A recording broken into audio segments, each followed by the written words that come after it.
ಕರ್ತನು ನನ್ನೊಳಗೆ ಈ ವಾರದಲ್ಲೂ ಕೊಟ್ಟಂತಹ ಒಂದು ದೇವರ ವಾಕ್ಯದ ಭಾಗ ಯೋಹಾನನು ಬರೆದಂತಹ ಸುವಾರ್ತೆ 18ನೇ ಅಧ್ಯಾಯ 18ನೇ ಅಧ್ಯಾಯ 1ರಿಂದ 5 ವಾಕ್ಯಗಳು. ನಾನು ಜಸ್ಟ್ ಓದ್ತೇನೆ, ಕೇಳಿಸ್ಕೊಳ್ರಿ. ಯೋಹಾನ 18ನೇ ಅಧ್ಯಾಯ 1ರಿಂದ 5 ವಾಕ್ಯಗಳು. ಯೇಸು ಇದನ್ನು ಹೇಳಿದ ಮೇಲೆ ತನ್ನ ಶಿಷ್ಯರ ಸಂಗಡ ಕೆದ್ರೋನ್ ಹಳ್ಳದ ಆಚೆಗೆ ಹೊರಟು ಹೋದನು. ಅಲ್ಲಿ ಒಂದು ತೋಟವಿತ್ತು, ಅದರೊಳಕ್ಕೆ ಆತನು ಆತನ ಶಿಷ್ಯರು ಹೋದರು. ಯೇಸು ಆತನ ಶಿಷ್ಯರು ಆಗಾಗ್ಗೆ ಅಲ್ಲಿ ಕೂಡುತ್ತಾ ಇದ್ದುದರಿಂದ ಆತನನ್ನು ಹಿಡುಕೊಟ್ಟ ಯೂದನಿಗೂ ಆ ಸ್ಥಳವು ಗೊತ್ತಾಗಿತ್ತು.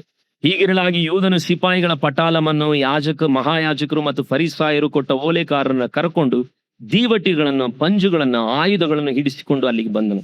ಆಗ ಯೇಸು ತನ್ನ ಮೇಲೆ ಬರುವುದನ್ನೆಲ್ಲ ತಿಳಿದು ಹೊರಗೆ ಹೋಗಿ, ನೀವು ಯಾರನ್ನ ಹುಡುಕುತ್ತೀರಿ ಎಂದು ಅವರನ್ನ ಕೇಳಿದನು.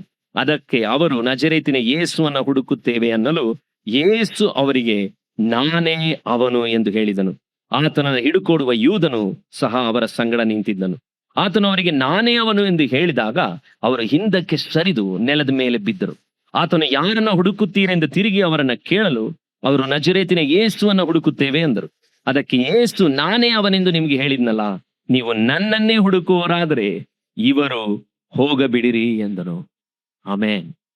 ಇಲ್ಲಿ ನೀವು ನೋಡೋದಾದ್ರೆ ಯೇಸು ಏನ್ ಮಾಡ್ತಾ ಇದ್ದಾನೆ? 18ನೇ ಅಧ್ಯಾಯದಲ್ಲಿ 1ನೇ ವಾಕ್ಯ, ತನ್ನ ಶಿಷ್ಯರ ಸಂಗಡ ಎಲ್ಲಿಗೆ ಹೋಗ್ತಾ ಇದ್ದಾನೆ? ಕೆದ್ರೋನ್ ಹಳ್ಳದ ಎಲ್ಲಿಗೆ ಹೋಗ್ತಾ ಇದ್ದಾನೆ? ಆಚೆಗೆ ಏನ್ ಮಾಡಿದ್ನು? ಹೊರಟು ಹೋದ್ಲು. ನನ್ನ ಸಂದೇಶದ ಶಿರೋನಾಮೆ ಇವತ್ತು ಯಾವ ಕುರಿ? ಕೆದ್ರೋನಿನ ಕುರಿ. ಈ ಕುರಿ ಬಗ್ಗೆ ನಾವು ಕೇಳಬೇಕು. ಯಾಕಂದ್ರೆ ಕುರಿ ಸಾಧಾರಣವಾದಂತ ವಿಷಯ ಅಂತ ನಾನು ಮೊದಲು ತಿಳ್ಕೊಂಡಿದ್ದೆ. ಒಂದ್ಸರಿ ನನ್ಗೆ ಈಗ್ಲೂ ನೆನಪಿದೆ, ಸ್ವಲ್ಪ ಕಾಲ ನಾನು ನನ್ನ ಮಡದಿ ನಾವು ಕೆಂಗೇರಿಲಿ ಇದ್ವಿ. ಆಗ ದಿಢೀರ್ ಅಂತ ಹೇಳಿ ಒಂದು ಕರೆ ಬಂತು ನನಗೆ. ಅದು ಅಂಚೆ ಪಾಳ್ಯದ ಒಂದು ಹಳ್ಳಿ ಹತ್ರ ಒಬ್ಬ ವ್ಯಕ್ತಿಗೆ ದುರಾತ್ಮ ಹಿಡಿದಿದೆ. ನಾನು ಸಂಡೇ ಸ್ಕೂಲ್ ಅಟೆಂಡ್ ಮಾಡಿದಂತ ಒಂದು ಹುಡುಗ ನನಗೆ ಫೋನ್ ಮಾಡಿ, ಅಣ್ಣ ದಯವಿಟ್ಟು ನೀವು ಹೋಗಿ ಒಂದು ಪ್ರಾರ್ಥನೆ ಮಾಡ್ಬೇಕು, ಯಾಕಂದ್ರೆ ಅವನು ಅಲ್ಲಲ್ಲಿ ಬಿಟ್ಬಿಟ್ಟು ಓಡೋಗ್ಬಿಡ್ತಿದ್ದಾನೆ, ಅವ್ನಿಗೇನು ಸಮಸ್ಯೆ ಇದೆ ಅಂತ ಗೊತ್ತಿಲ್ಲ ಅಂತ. ನನ್ನ ಹೆಂಡತಿ ಕೆಲ್ಸಕ್ಕೆ ಹೋಗಿದ್ದಾಳೆ, ನನ್ನ ಮಗು ತುಂಬಾ ಸಣ್ಣವನು. ಆದ್ರೆ ಹೈವೇಲಿ ಈ ಮಗುನ್ ಮುಂದೆ ಇಟ್ಕೊಂಡು ನಾನು ಪ್ರಾರ್ಥನೆ ಮಾಡಕ್ ಹೋಗಕ್ ನಂಗೆ ಭಯ. ಯಾಕಂದ್ರೆ ಆ ಹೈವೇಲಿ ಆ ಸಣ್ಣ ಮಗು ಅವಾಗ ನಿರ್ದೋಷ್, ನನಗೆ ಅದನ್ನ ಇಟ್ಕೊಂಡು ಪ್ರೇಯರ್ಗೆ ಹೋಗಕ್ಕೆ ಎಲ್ಲಿ ಬ್ಯಾಲೆನ್ಸ್ ಮಿಸ್ ಆಗುತ್ತೋ ಅಂತ ಭಯ. ಆದ್ರೆ ದೇವ್ರ ಕೃಪೆಯಿಂದ ನನ್ನ ಕಾಲ್ನಲ್ಲಿ ಅವನ್ನ ಸಿಗಿಸ್ಕೊಂಡು ನಾನು ಅಲ್ಲಿಗೆ ಹೋದೆ. ಆದ್ರೆ ಅಲ್ಲಿ ಹೋದ್ರೆ ದೇವರ ಕೃಪೆಯಿಂದ ಮೊಟ್ಟ ಮೊದಲನೇದಾಗಿ ಆ ಕುರಿ ಮೇಯಿಸುವವರು, ಅನೇಕ ಕುರಿಗಳಿತ್ತು, ಆದ್ರೆ ಅದರಲ್ಲಿ ಒಂದೇ ಒಂದು ಕುರಿಮರಿ ಬಹಳ ಅಂದವಾಗಿತ್ತು. ನಾನು ಫಸ್ಟ್ ಟೈಮ್ ಆತರ ಒಂದು ಕುರಿಮರಿನ ಇಷ್ಟು ಅಂದವಾಗಿರೋದನ್ನ ನೋಡಿ. ಆದ್ರೆ ನಾನು ಅವ್ರ ಹತ್ರ ಹೋಗಿ ಸ್ವಲ್ಪ ಮಾತಾಡ್ತಾ ಗೊತ್ತಿಲ್ಲದೆ ದಿಢೀರ್ ಅಂತ ಹೇಳಿ ಏನ್ ಮಾಡಿದೆ, ಅದ್ ನಿಂಗೆ ಮುಟ್ಟಕ್ಕೆ ಅಂತ ಹೇಳಿ ಸ್ವಲ್ಪ ಅಮುಕ್ದೆ. ಅವಾಗ ಅವ್ರು ಸಡನ್ ಆಗಿ ಹೇಳಿದ್ರು, ಅದು ಈಗ ಆಗಿರೋದು ಫಸ್ಟ್ರೆ ಮೆತ್ತಗ್ ಮುಟ್ರಿ, ಬಹಳ ಬೇಗ ಏನಾಗ್ಬಿಡುತ್ತೆ, ಅದಕ್ಕೆ ಮೃದುವಾಗಿದೆ, ಆಗ್ಬಿಡುತ್ತೆ ಅಂದ್ರು. ಅದಾದ್ಮೇಲೆ ನಾನು ಆ ಕುರಿಗಳ ಜೊತೆಯಲ್ಲಿ ನನ್ನ ಮಗ ಅಂತೂ ಅದನ್ನ ತುಂಬಾ ಎಂಜಾಯ್ ಮಾಡ್ದ. ದೇವರ ಕೃಪೆಯಿಂದ ದೂರದಲ್ಲಿ ಹೋಗಿದ್ದಂತ ವ್ಯಕ್ತಿನ ಹಿಡ್ಕೊಂಡು ಕರ್ಕೊಂಡ್ಬಂದ್ರು. ಅಲ್ಲಿ ನಾವು ಪ್ರಾರ್ಥನೆ ಮಾಡ್ತಾ ದಿಢೀರ್ ಎಂಬುದಾಗಿ, ಯಜ್ಞದ ಕುರಿಮರಿಯೇ ನೀನೇವನಿಗಾಗಿ ಬಲಿಯಾದೆಯಲ್ಲ ಅಂತ ಅಂದೆ ಅಷ್ಟೇ. ಹೇಳಿದ ತಕ್ಷಣನೇ ಅವನಲ್ಲಿದ್ದಂತ ದುರಾತ್ಮ ಹಾಗೆ ಕೆಳಗಡೆ ರಪ್ ಅಂತ ಬಿದ್ದು ಅಲ್ಲಿ ದೇವರು ಬಿಡುಗಡೆಯನ್ನ ಕೊಟ್ರು. ಹಲ್ಲೆಲೂಯ. ಇವತ್ತು ಅವ್ರು ಬೇರೆ ಊರುಗಳ ಕಡೆಯಲ್ಲಿ ಕುರುಬರುಗಳು ಗೊಲ್ರು ಮೇಯಿಸ್ಕೊಂಡು ಆ ರೀತಿಯಾಗಿ ಅವ್ರು ಬದುಕುವಂತ ಜನರು. ಆದ್ರೆ ನಾನು ನಿಮ್ಗೆ ಏನ್ ಹೇಳ್ತಾ ಇದ್ದೀನಿ, ಅಲ್ಲಿ ಕುರಿಯನ್ನು ನೋಡ್ದೆ, ಯಜ್ಞದ ಕುರಿಮರಿಯಾದಂತ ದೇವರು ಬಿಡುಗಡೆ ಮಾಡೋದನ್ನು ನೋಡ್ದೆ. ಯಾಕೆ ಹೇಳ್ತಾ ಇದ್ದೀನಿ? ಆದ್ರೆ ಅಲ್ಲೊಂದು ವಿಷಯ ಮಾತ್ರ ನನಗೆ ಗೊತ್ತಾಯ್ತು, ಕುರಿಗಿಂತಲೂ ಕುರಿಮರಿ ಬಹಳ ಮೃದುವಾದದ್ದು. ಕುರಿಮರಿ ಯಾವಾಗಲೂ ಸಹಜೀವಿ, ಅದು ಬಹಳ ಶಾಂತವಾದದ್ದು, ಮುಗ್ಧವಾದದ್ದು. ಅದಕ್ಕೆ ಇರುವಂತಹ ಮೃದು ಶರೀರ, ನಾನು ನೆನೆಸ್ತಾ ಇದ್ದೆ, ಅದು ಎಲ್ಲಾ ಕಡೆ ಅದು ಪೇನ್ ಅನ್ನ ಬೇಗ ಅನುಭವಿಸುತ್ತಂತೆ. ಹಾಗಿದ್ರೆ ಯೇಸು ಸ್ವಾಮಿಯನ್ನ ಸತ್ಯವೇದದಲ್ಲಿ ನೀವು ನೋಡೋದಾದ್ರೆ ಯೋಹಾನ 1ನೇ ಅಧ್ಯಾಯ 36ನೇ ವಾಕ್ಯದಲ್ಲಿ ಸ್ಥಾನಿಕನಾದ ಯೋಹಾನನು ಅವತ್ತು ಹೇಳ್ತಾ ಇದ್ದಾನೆ, ತಿರುಗಾಡುತ್ತಿರುವಂತ ಯೇಸುವನ್ನ ನೋಡಿ. ಯಾರನ್ನ ನೋಡಿದ್ನಂತೆ? ತಿರುಗಾಡುತ್ತಿರುವಂತಹ ಯೇಸುವನ್ನ ನೋಡಿ, ಅಗೋ ದೇವರು ನೇಮಿಸಿದ ಕುರಿ ಅಂತ. ಆದ್ರೆ ಅದರ ಫುಟ್ ನೋಟ್ ನೀವು ನೋಡೋದಾದ್ರೆ ಕುರಿ ಅಲ್ಲ, ಅದು ಕುರಿ ಮರಿ. ಕುರಿ ಅನ್ನೋದಕ್ಕೂ ಬಹಳ ಕುರಿಮರಿ ಅನ್ನೋದಕ್ಕೂ ಏನಿದೆ? ವ್ಯತ್ಯಾಸ ಇದೆ. ಅಲ್ಲಿ ಕಾಣಲ್ಪಡುವಂಥದ್ದು ಅದೊಂಥರ ಬಹಳ ಮೃದುವಾದದ್ದು, ಅದರಿಂದ ಏನು ಸಾಧನೆ ಮಾಡ್ಲಿಕ್ಕೆ ಆಗದೆ ಇರುವಂತ ಕುರಿಮರಿಯನ್ನ ಹೋಲಿಸಲಾಗಿದೆ. ಕೀರ್ತನೆಗಳಲ್ಲಿ ನೀವು ನೋಡೋದಾದ್ರೆ ಇಸ್ರಾಯೇಲ್ಯರ ಕುರುಬನು ಇಸ್ರಾಯೇಲರ ಪಾಲಕನು ಅನ್ನುವಂಥ ಪದಗಳನ್ನೆಲ್ಲ ಸತ್ಯವೇದ ನೀವು ಬಳಸುವಾಗ ಅಲ್ಲಿ ಏನು ಹೇಳಲ್ಪಟ್ಟಿದೆ ಅಂದ್ರೆ, ಯೆಹೂದ್ಯ ಜನರುಗಳು ಒಬ್ಬ ಕುರುಬನನ್ನ ಯಾವಾಗಲೂ ಪಿಕ್ಚರ್ ಆಗಿ ಇಟ್ಕೊಂಡಿದ್ರು. ನೀವು ಕೂಡ ಕೆಲವು ಸಾರಿ ಜೀಸಸ್ ಪಿಕ್ಚರ್ನ ನೋಡಿರ್ತೀರಾ. ಆ ಪಿಕ್ಚರ್ ಯಾವ್ದಂದ್ರೆ, ಯೇಸು ಸ್ವಾಮಿ ಒಂದು ಕುರಿಯನ್ನ ಏನ್ ಮಾಡಿರೋದು, ಮರಿಯನ್ನ ಹಿಡ್ಕೊಂಡಿರೋದು. ಆದ್ರೆ ಆ ಮರಿ ಹಿಡ್ಕೊಂಡಿರೋದು ಸಾಧಾರಣ ವಿಷಯ ಅಂತ ತಿಳ್ಕೊಂಬಿಡ್ರಿ. ತುಂಬಾ ತಲರಟೆ ಮಾಡುವಂತ ಕುರಿ ಮರಿಗೆ ಸ್ವಲ್ಪ ಕಾಲು ಮುರಿದ್ಬಿಟ್ಟು ಹಿಡ್ಕೊಂತಾನಂತೆ. ಎಷ್ಟ್ ಜನಕ್ಕೆ ಯೇಸು ಸ್ವಾಮಿ ಹಿಂಗೆ ಮಡ್ಲಲ್ಲಿ ಹಿಡ್ಕೋಬೇಕು ಅಂತ ಆಸೆ? ತುಂಬಾ ನಿಮ್ಗೆ ಕ್ಲೋಸ್ ಆಗಿರ್ಬೇಕಾ? ಜೀಸಸ್ ಏನ್ ಮಾಡ್ತಾನೆ, ಸ್ವಲ್ಪ ನಿಮ್ನ ಮುರಿದ್ಬಿಟ್ಟು ಹಿಡ್ಕೊಂಡ್ರೆ ಅದ್ ಬೇಗ ಎಲ್ಲಿಗೂ ಏನ್ ಮಾಡಲ್ಲ, ಓಡೋಗಲ್ಲ. ಇನ್ ಮುಂದೆ ಜೀಸಸ್ ಪಿಕ್ಚರ್ ಆ ತರ ನೋಡಿದ್ರೆ ಜ್ಞಾಪಕ ಇರ್ಬೇಕಿದು. ಏನಂತ, ದೇವರೇ ನನ್ನನ್ನು ನೀನ್ ಮುರಿದು ನೀನ್ ಕ್ಲೋಸ್ ಆಗಿ ಏನ್ ಮಾಡು, ಇಟ್ಕೋ. ಹಲ್ಲೆಲೂಯಾ. ಇಲ್ಲಿ ನೋಡೋದಾದ್ರೆ ಆ ಕುರಿ ಮರಿಗೆ ಯೇಸುವಿನ ಜೀವಿತವನ್ನ ಹೋಲಿಸಲಾಗ್ತದೆ. ಆ ಕುರಿ ಶಿಷ್ಯರುಗಳ ಸಂಗಡ ಯಾವಾಗಲೂ ಓಡಾಡ್ತಾ ಇತ್ತು. ಆದ್ರೆ ಯೋಹಾನನ ಸುವಾರ್ತೆಯಲ್ಲಿ ಕುರಿ ಪ್ರಯಾಣ ಮಾಡ್ತಾ ಮಾಡ್ತಾ ಮಾಡ್ತಾ ದಿಢೀರಂತ 18ನೇ ಅಧ್ಯಾಯಕ್ಕೆ ಬಂದಾಗ ಆ ಕುರಿ ಒಂಟಿಗನ ಆಗ್ಲಿಕ್ಕೆ ಹೋಗ್ತಾ ಇದೆ. ಆ ಕುರಿ ಕೆದ್ರೋನಿನ ಕುರಿ. ಯೇಸು ಶಿಷ್ಯರ ಸಂಗಡ ಎಲ್ಲಿಗೆ ಹೋದ್ನಂತೆ? ಕೆದ್ರೋನ ಹಳ್ಳದ ಆಚೆಗೆ ಹೊರಟು ಹೋದ. ಅಲ್ಲೇನಿದೆ, ಒಂದು ತೋಟ ಇದೆ. ಮನುಷ್ಯನಿಗೆ ಪಾಪ ಬಂದಿದ್ದು ಎಲ್ಲಿ? ತೋಟದಲ್ಲಿ. ಏದೇನು ಅವತ್ತು ತೋಟದಲ್ಲೇ ಪಾಪ ಬಂತು. ಇವತ್ತು ನೀವು ನೋಡೋದಾದ್ರೆ ಮೊದಲನೇ ಆದಾಮ ಅವತ್ತು ತೋಟದಲ್ಲಿ ಬಂದ, ಅವತ್ತು ಅವನ್ ಪಾಪ ಮಾಡ್ದ. ಎಲೆಯನ್ನ ಅವ್ರಿಗೆ ತೊಡಸಿದ್ರು. ಆದ್ರೆ ಎಲೆಯನ್ನ ಅವ್ರು ಹಾಕೊಂಡಾಗ ದೇವರಿಗೆ ಚೆನ್ನಾಗ್ ಗೊತ್ತು, ಎಲೆ 2 ದಿವಸದಲ್ಲಿ ಒಣಗೋಗುತ್ತೆ. ಎಲೆಗೆ ಒಂದ್ ವೇಳೆ ಬೆಳಕಿಲ್ಲ ಅಂದ್ರೆ ಅದು ಉಳಿಯಲ್ಲ. ಕಳೆದ ವಾರ ಚೆನ್ನಾಗಿ ಆರಾಧನೆ ಮಾಡಿ ಎಲ್ಲ ಮುಗಿಸ್ಬಿಟ್ರಿ, ನಂದವಾದಂತ ಒಂದ್ ಗಿಡದ ಪಾಟ್ನ ಇಲ್ಲಿ ಬಿಟ್ಟು ಹೋಗ್ಬಿಟ್ಟಿದ್ದೀರಿ. ಅದು ಆಚೆ ಪಾಪ ಬಡಕಲಾಗಿ ನಿಂತಿದೆ, ಒಣಗೋಯ್ತು, ಅದು ಸತ್ತೋಗ್ಬಿಟ್ಟಿದೆ ಅಂತ ಅನ್ಸಿದೆ. ಯಾಕಂದ್ರೆ ಅದು ಬೆಳಕಿಲ್ಲ ಅಂದ್ರೆ ಅದೇನ್ ಮಾಡಲ್ಲ, ಒಣಗೋದು. ಆದ್ರೆ ಒಣಗೋದಂತ ಗಿಡಕ್ಕೆ ಅಂದ ಇಲ್ಲ, ಒಣಗೋದಂತ ಜೀವಿತಕ್ಕೆ ಅಂದ ಇಲ್ಲ. ಅವತ್ತು ಆದಾಮನಿಗೆ ಅವತ್ತು ಅವನ್ ಟೆಂಪರರಿಯಾಗಿ ತನ್ನ ನಗ್ನತೆಯನ್ನ ಹೈಡ್ ಮಾಡ್ಕೊಳ್ಬೇಕು ಅಂತ ಯೋಚನೆ ಮಾಡ್ದ. ಆದ್ರೆ ದೇವರು ಪರ್ಮನೆಂಟ್ ಆಗಿ ಒಂದು ಚರ್ಮವನ್ನ, ಕುರಿಯನ್ನ ಕೊಯ್ದು ಏನ್ ಮಾಡಿದ್ರು, ಲೆದರ್ ಬಟ್ಟೆನ ದೇವ್ರು ಏನ್ ಮಾಡಿದ್ರು, ಮೊಟ್ಟ ಮೊದಲನೇದಾಗಿ ತೋರಿಸಿದ್ರು. ಯಾಕಂದ್ರೆ ಆ ಅವಮಾನನ ಗಿಡದಲ್ಲಿ ಅವ್ನ್ ಮರೆ ಮಾಡ್ಲಿಕ್ಕೆ ಬಹಳ ದಿವಸ ಟ್ರೈ ಮಾಡಿದ್ರೆ ಆಗಲ್ಲ. ಹಾಗಿದ್ರೆ ಆ ಕುರಿ ಕೆದ್ರೋನ್ ಹಳ್ಳಕ್ಕೆ ಅವತ್ ಬರ್ತಾ ಇದೆ. ಅಲ್ಲೂ ಕೂಡ ಒಂದು ತೋಟದಲ್ಲೇ ಕಾರ್ಯ ನಡೀತಾ ಇದೆ. ನೀವು ಯೋಚನೆ ಮಾಡ್ಬೇಕು. ಯಾಕಂದ್ರೆ ಹೇಗೆ ತೋಟದಲ್ಲಿ ಒಂದು ಪಾಪ ಬಂತು, ಈಗ ಅದೇ ತೋಟದಲ್ಲಿ ಒಂದು ಪರಿಹಾರವನ್ನ ದೇವರು ಕಂಡುಹಿಡಿಲಿಕ್ಕೆ ಬರ್ತಾ ಇದೆ. ಆ ತೋಟದಲ್ಲಿ ಕಿದ್ರೋನ್ ತೋಟ. ಕಿದ್ರೋನ್ ಅಂದ್ರೆ ಅರ್ಥ ಏನು? ಡಾರ್ಕ್ನೆಸ್, ಕತ್ತಲೆ ಅಂತ ಅದ್ರ ಅರ್ಥ. ಆ ಕಿದ್ರೋನ್ ತೋಟದಲ್ಲಿ ಕತ್ತಲೆ ಆವರಿಸಿದಂತ ಕ್ಷಣ ಯೇಸು ಸ್ವಾಮಿ ಶಿಲುಬೆ ಹತ್ತಿರ ಬಂದಾಗೆಲ್ಲ ಆತನ ಜೀವಿತದಲ್ಲಿ ಒಂದು ಕತ್ತಲೆಯನ್ನ ಆವರಿಸುವುದನ್ನ ನಾವು ನೋಡ್ತಾ ಇದ್ದೀವಿ. ಅಲ್ಲಿ ನೋಡ್ದಾಗಿ ಕೆದ್ರೋನ್ ಹಳ್ಳವನ್ನ ನಾನು ನಿಮ್ಗೆ ಚಿತ್ರ ತೋರಿಸ್ತೀನಿ. ಆ ಕೆದ್ರೋನ್ ಹಳ್ಳ ಕಾಣ್ತಿದ್ಯಾ ನಿಮ್ಗೆ? ಅವತ್ತಿನ ಕಾಲದಲ್ಲಿ ಕಾಣಲ್ಪಡುವಂತ ಈ ಕೆದ್ರೋನ್ ಹಳ್ಳ ಮೇಲೆ ಇರುವಂತಹ ದೇವಾಲಯದಿಂದ ಬಲಿಪೀಠದಲ್ಲಿ ಅನೇಕರು ಅವತ್ತು ಕುರಿಗಳನ್ನ ಕತ್ತರಿಸ್ತಾರೆ. ಆ ಕುರಿಗಳನ್ನ ಕತ್ತರಿಸಿದಾಗ ಅಲ್ಲಿರುವಂತ ರಕ್ತ ಈ ಹಳ್ಳದಲ್ಲಿ ಅವತ್ತು ಹರಿದು ಬರುತ್ತೆ. ಎಷ್ಟೋ ಕಡೆಯಲ್ಲಿ ಒಂದ್ ವೇಳೆ ಯೇಸು ಸ್ವಾಮಿ ಅವತ್ತು ನಡೆಯುವಾಗ ಕೂಡ ಕೆಲವು ಬೈಬಲ್ ಪಂಡಿತರು ಹೇಳ್ತಾರೆ, ಒಂದ್ ವೇಳೆ ಅವತ್ತು ಕೆಂಪಗೆ ಆ ಮಣ್ಣುಗಳಲ್ಲಿ ರಕ್ತ ಹರಿದಿದ್ದನ್ನ ಯೇಸು ಸ್ವಾಮಿ ನೋಡ್ಕೊಂಡೇ ಆ ಜಾಗವನ್ನ ದಾಟಿ ಹೋಗಿರ್ತಾನೆ. ಯಾಕಂದ್ರೆ ಇದೇ ರೀತಿ ನನ್ನ ರಕ್ತ ಕೂಡ ಒಂದ್ ದಿವಸ ಈ ಹಳ್ಳದಲ್ಲಿ ಹರಿಯುತ್ತೆ. ಯೇಸು ಸ್ವಾಮಿ ಅವತ್ತು ಕೆದ್ರೋನ ಹಳ್ಳದಲ್ಲಿ ಅವತ್ತು ಆ ಬಲಿಪೀಠದಿಂದ ಯಜ್ಞಗಳನ್ನ ಅರ್ಪಿಸಿ ರಕ್ತಗಳು ಹರಿದಂತಹ ಜಾಗ, ಆ ರಕ್ತ ಹರಿದಂತ ಅದೇ ಜಾಗದಲ್ಲಿ ಯೇಸು ಸ್ವಾಮಿ ಪಾಸ್ ಆಗ್ತಾ ಇದ್ದಾನೆ. ಕೀರ್ತನೆ 110ನೇ ಅಧ್ಯಾಯದಲ್ಲಿ ನೀವು ನೋಡೋದಾದ್ರೆ ಅದು ಯೇಸುವಿನ ಬಗ್ಗೆ ಹೇಳದಂತಹ ಒಂದು ಕೀರ್ತನೆ ಕೂಡ. ಆ ಕೀರ್ತನೆಯಲ್ಲಿ ಒಂದು ಅದ್ಭುತವಾದಂತ ರಹಸ್ಯ ಇದೆ. ಕೀರ್ತನೆ 110ನೇ ಕೀರ್ತನೆ, ಆ ವಾಕ್ಯವು ಹೀಗೆ ಹೇಳುತ್ತೆ. ಮೊದಲನೇದಾಗಿ, ಯೆಹೋವನು ನನ್ನ ಒಡೆಯನಿಗೆ, ನಾನು ನಿನ್ನ ವಿರೋಧಿಗಳನ್ನ ನಿನಗೆ ಪಾದಪೀಠವಾಗ ಮಾಡುವ ತನಕ ನನ್ನ ಬಲಗಡೆಯಲ್ಲಿ ಕೂತುಕೊಂಡಿರು ಎಂದು ನಡೆದ. ಅದು ಯಾರ ಬಗ್ಗೆ ಹೇಳಿದ್ದು? ಯೇಸುವಿನ ಬಗ್ಗೆ, ದಾವೀದನ ಬಗ್ಗೆ ಹೇಳಿದ್ದಲ್ಲ. ದಾವೀದ ಆ ಕೀರ್ತನೆಯನ್ನ ಬರೆದ, ದಾವೀದ ಒಡೆಯ ಅಲ್ಲ. ಅದಕ್ಕೆ ಅವನೇನ್ ಹೇಳ್ತಾ ಇದ್ದಾನೆ, ನನ್ನ ಒಡೆಯನಿಗೆ ಯಾರು ಹೇಳಿದ್ದು? ಯೆಹೋವನು ಹೇಳಿದ್ನು ಅಂತಾನೆ. ಯಾರು? ಯೆಹೋವನು ನನ್ನ ಒಡೆಯನು ಅಂದ್ರೆ ದಾವೀದ ಅಲ್ಲ ಒಡೆಯ. ಯಾರು ಒಡೆಯ? ಯೇಸು ಸ್ವಾಮಿ, ದೇವರು ಒಡೆಯ. ಆ ಒಡೆಯನಿಗೆ ಹೇಳ್ತಾ ಇದ್ದಾನೆ, ನಿನಗೆ ಪಾದಪೀಠವಾಗುವ ಮಾಡುವ ತನಕ ನನ್ನ ಬಲಗಡೆಯಲ್ಲಿ ಏನ್ ಮಾಡಿರು?